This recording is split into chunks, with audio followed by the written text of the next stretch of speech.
Hello, everybody. This is Tony, and I'm here with Chris Spaulding. And again, we're here to celebrate the Mercifuls in 50 years since our inception. And so, Chris, tell us about your car and your passion. Well, my passion is when I was 12 years old, I had a neighbor who had a 64 Malibu and proceeded to put two big black strips of rubber down the street, and I was hooked on horsepower. So from then I had dabbled in taking apart different things. We had a little mini bike that my dad was very passionate about, and he came home and I had the whole thing torn apart, but I told him I could put it back together. Put it back together and drove it out of the place. My dad was very impressed. From then I've owned close to probably maybe 30-some cars. This one that I have right here is a 56 Buick Special. I traded a T-Bucket for it. It's untouched. It's a Survivor.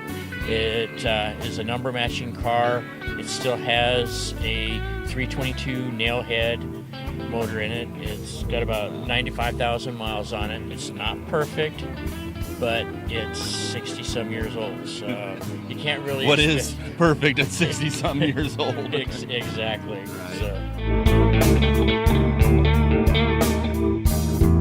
But I have a little toy that I'm continuously working on in my garage. I have a 1926 Model T 50 style hot rod fashioned after information from my dad and what I wanted to see on a hot rod.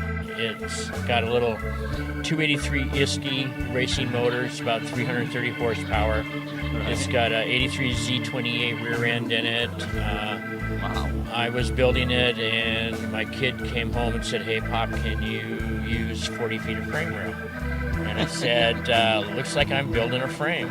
So I went out, got some literature stuff, read about it, and I proceeded to make a frame. Wow. So this car I've built from, you can actually say, from frame up. Right. So it's all my own design. I had some help with some welding and this and that, but most of it is all my putting together. So that was one of the things on my bucket list, was to actually put a car together, build a car.